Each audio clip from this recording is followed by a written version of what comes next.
खूप म्हणजे खूप की काही त्याच्याबद्दल अनुभव काही सांगावे मी थोडे धन्यवाद.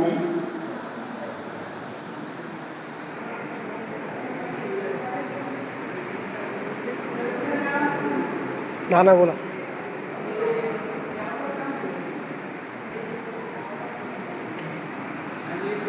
थोडं जवळ घ्या. गावाला असं भाग्य आहे की आमचे महाराजांचा आम्हाला वेळोवेळी लाभ त्यांचं प्रवचन भागवत कीर्तन नेहमीच्या त्यांना दिसत आलं. आणि असे महाराज आपल्याकडे आणि आपण भाग्य कायम आम्ही त्यांच्या सहवासात राहतो. आणि हे असं योग जुळून आला हा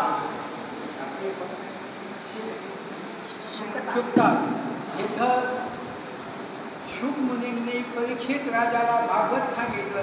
त्या स्थळी आपण आज सर्वजण हजर झालो आहोत. हे आपलं सर्वांचं भाग्य आहे. आणि असा योग कधी येत नाही, पण महाराजांमुळे आपल्याला हा योग आला आणि हे सगळं त्यांच्यामुळे घडतं आहे. हे आपलं परम भाग्य आहे. असो आपल्या सर्वांना मनापासून धन्यवाद. मालूताईचं नाव घ्या ना, तुम्हाला पाठवतो. माझी पत्नी मालूबाई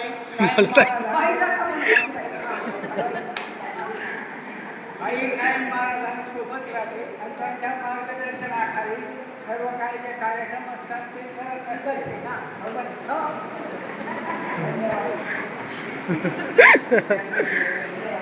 हे माझे साधे थोडे मोठे वेगळे.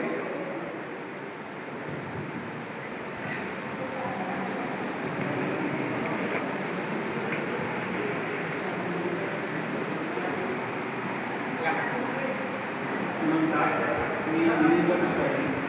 मी ठाण्यावरून आलो आहे. माझं साताऱ्याला सुद्धा घर आहे आणि हे माझे शेजारी आहे. गेल्या 2 वर्षापूर्वी आम्हाला अयोध्येला रामकथा ऐकण्याचा योग आलेला, ते पण यांच्यामुळेच. आणि आताचा आपण योग आलेला आहे हा पण यांच्यामुळेच आलेला आहे. माईक बंद आहे. रिटायर्ड बँकर आहे. बटन चेक करून घ्या. बटन जवळ मी श्रीहरी रोडे.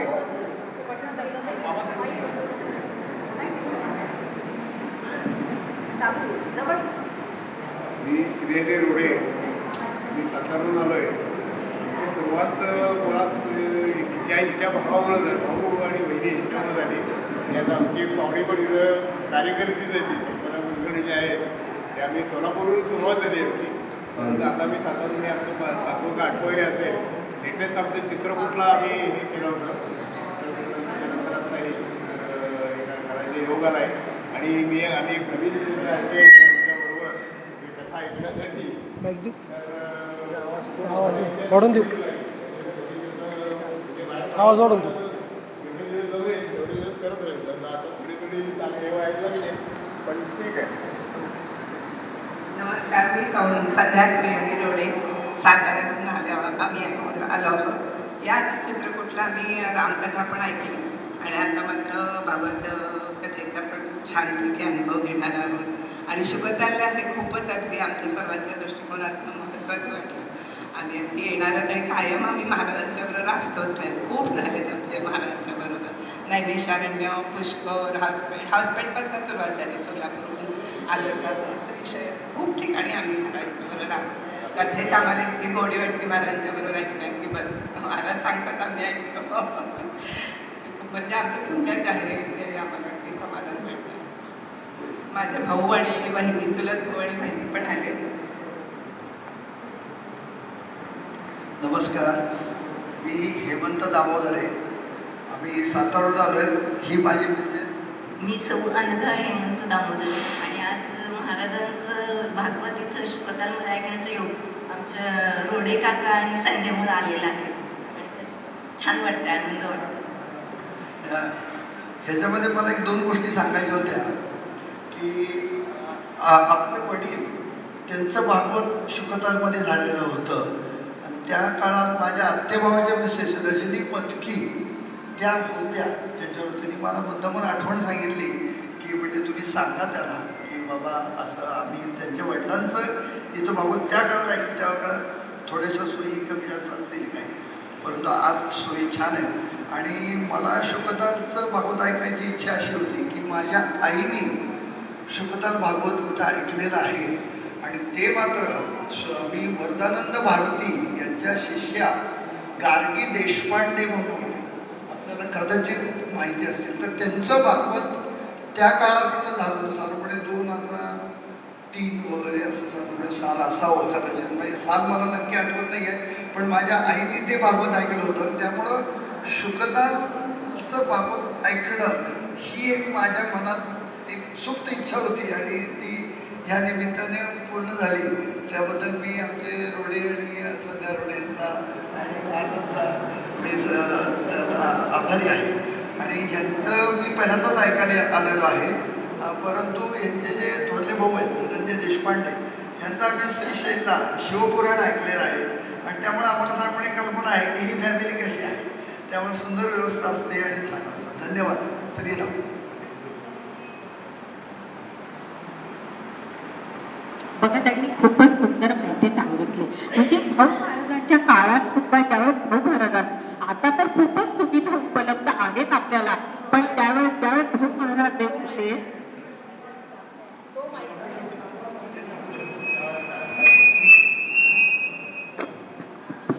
हॅलो. ज्यावेळेस भाऊ महाराजांचा इथे शुकतालला भागवत झाला, बऱ्याच झालेत भाऊ महाराजांचे, पण त्यावेळेस आम्ही नव्हतो, अशा एवढ्या सुविधा पण नव्हत्या, पण कठीण प्रसंग रस्ते तरीसुद्धा सगळेजण येत जात होते. तर भगवंताची लीला ही आघात असते. आज जी आपली सगळी तरुण पिढी येते हे ऐकायला सुद्धा भाग्य लागतं आणि हेच आज भाऊ महाराजांच्या मुखातून नाही मिळालं, पण आमच्या आदरणीय महाराजांच्या मुखातनं मात्र आम्ही जे भागवत ऐकतो तर स्वतःला काहीतरी मागच्या जन्माच्या केलेल्या काहीतरी चांगल्या कामाची पोचपावती नक्कीच मिळते असं वाटतं.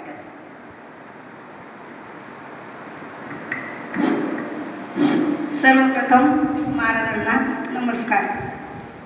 माझे नाव सौ आशा संजय लोखंडे, राहणार ताराबाद. मी इतक्या वर्ष पंढरपूरला होते, 10 वर्ष, पण माझ्या नशिबात इतकं करून पण मला काही नाही. पण या काकूंमुळे मला भागवत ऐकायला मी पिंपळनेरला जायची.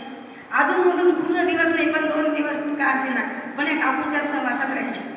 आणि ते भागवत मी पंढरपूरला इतके दिवस मी तिथे राहिली, सेवा केली, पण माझ्या नशिबात नाही. पण मी खरोखर भाग्य असेल की मला कुटुंब इकडे चांगलं मिळालं, त्यामुळे मला भागवत ऐकायला महाराजांबरोबर आणि पिंपळनेरला मी खूप म्हणजे जायची भागवत ऐकायला. आणि आज मी किती असा आनंद आहे. अप्रतिम आहे, सुरुवातच अप्रतिम झाली, शेवटसुद्धा अप्रतिमच होणार. आणि असंच भगवंताने आम्हाला भागवताला बोलावं, देवाने असं कापून करून घ्यावं, आमची इच्छा आहे. धन्यवाद सुनबाई. एका सासवण्याचं सोनेच्या तोंडून गोड शब्द ऐकले ना तर तिची 4 फूट छाती उंच होत्या. आज माझं तेच झालंय. चला पुढचे. चला हे लक्ष्मीनारायण आहेत आमचे.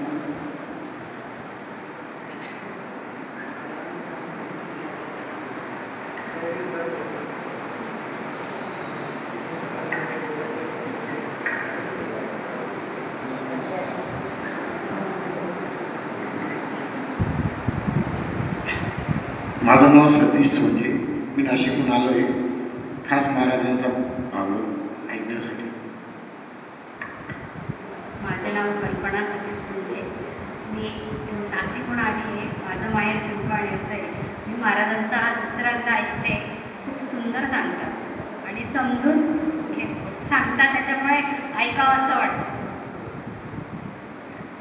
धन्यवाद आमची लेख आणि जावई. पुढची जोडी